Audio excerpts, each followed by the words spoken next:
Aux confins de l'Inde orientale, dans la région du Meghalaya, au-delà des montagnes, une rivière aux allures des Caraïbes.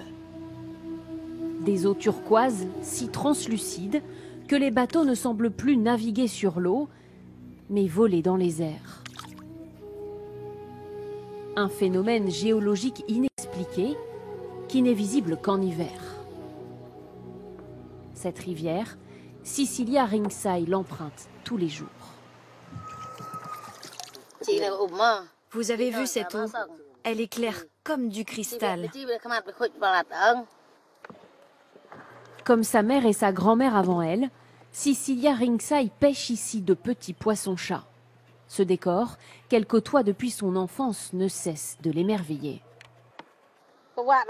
Cette rivière est sacrée pour nous. Moi, je viens ici pour pêcher. Mais que j'attrape du poisson ou non, cela n'a pas d'importance. Je suis heureuse simplement en étant ici. Je peux passer la journée entière sur ces eaux. Un site magique qui attire encore peu les touristes.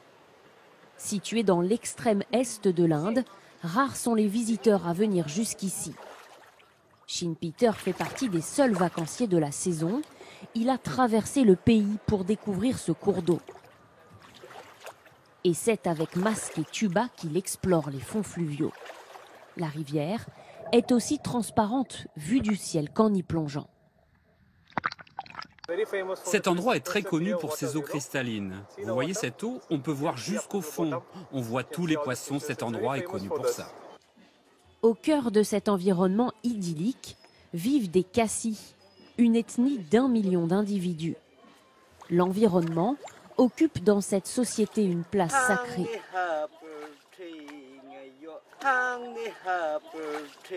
Selon cette jeune Khasi, c'est pour cette raison que la rivière Umnot est si bien préservée dans un pays pourtant très pollué. Elle vient régulièrement prier sur la rive pour que ce décor reste immaculé. On se sent comme béni par Mère Nature. C'est elle qui nous a offert cette rivière et ces montagnes qui sont si belles. Nous venons souvent ici pour prier et remercier Dieu de nous avoir donné cet environnement. Cette région enchanteresse cache encore d'autres merveilles. En remontant le cours de la rivière, de nombreux sites se dévoilent, comme cette chute d'eau gigantesque, la plus grande du pays. C'est ici aussi, dans ces terres reculées, que l'on trouve des ouvrages uniques au monde. 25 mètres au-dessus du sol, ce pont est fait de racines d'arbres vivantes. Cette racine-là, fais-la passer par ici, dans ce trou. Depuis des siècles, des hommes façonnent ces ponts en détournant et nouant les racines des arbres. Celui-ci date de 300 ans. Ces jeunes de l'ethnie Khasi veillent à le maintenir en état. Je me sens tellement fier de ce pont.